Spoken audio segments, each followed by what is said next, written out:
Alright, enough of that.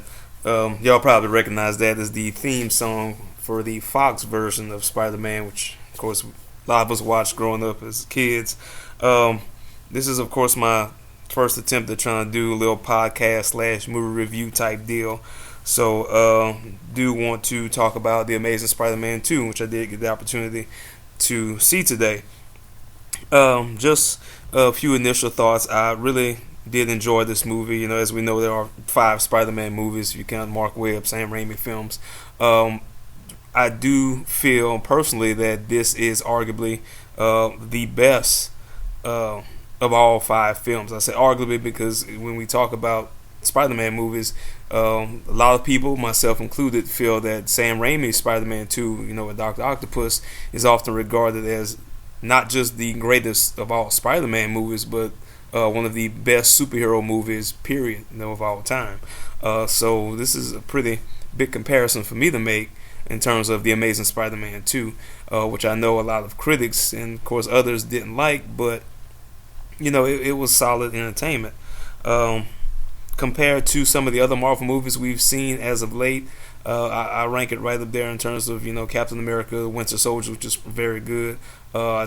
Thor: The Dark World, I enjoyed that a lot. I would definitely put this above Iron Man 3. I mean, I liked Iron Man 3, but it just didn't do it for me. And I think Amazing Spider-Man 2 is actually better than Iron Man 3 and kind of holds its own with a lot of those other Disney slash Marvel produced movies. Just to kind of take a look at some of the characters. Obviously, you have Andrew Garfield returning as Peter Parker, Spider-Man, and I really do like him in the role. He exudes Peter Parker a lot more than Tobey Maguire did. Don't get me wrong, I like Tobey's portrayal in the other movies, but Andrew Garfield's portrayal of Peter Parker and Spider-Man is just, to me, a little more spot on with the comic book character. This one, he actually has a lot more humor in it than he did some of the previous movies. But once again, he did an excellent job. They even paid homage to the Sam Raimi Spider-Man costume because he basically wears that costume in this movie. Emma Stone, spot on as Gwen Stacy.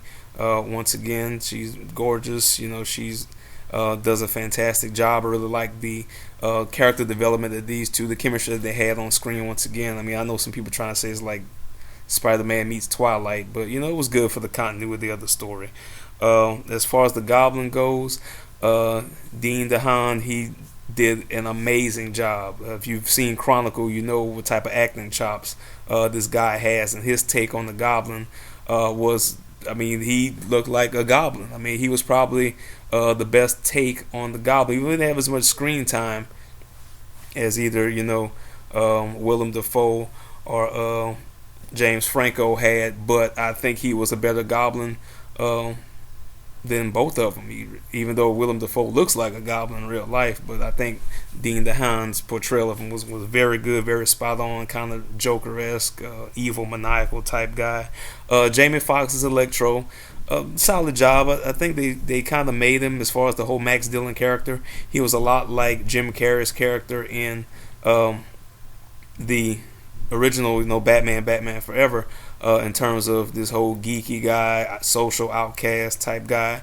But when he becomes Electro, I mean, it's pretty cool. I wish that they would have done more with his character, but I really like his portrayal, his costume, his whole love-hate relationship that he had with Spider-Man in the movie.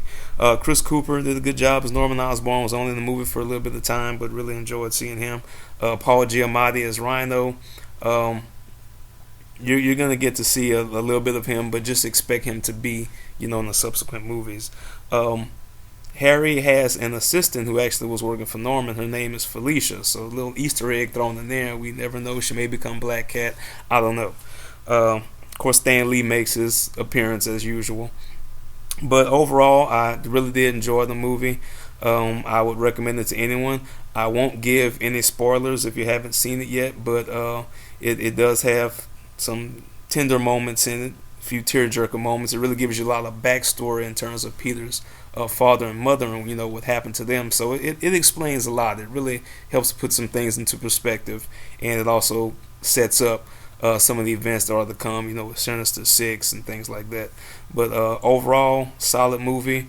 I would definitely give it an uh, A minus type deal. But really enjoyed. Looking forward to the other movies that are coming out. So that's about it. So you guys take care, and I'm out.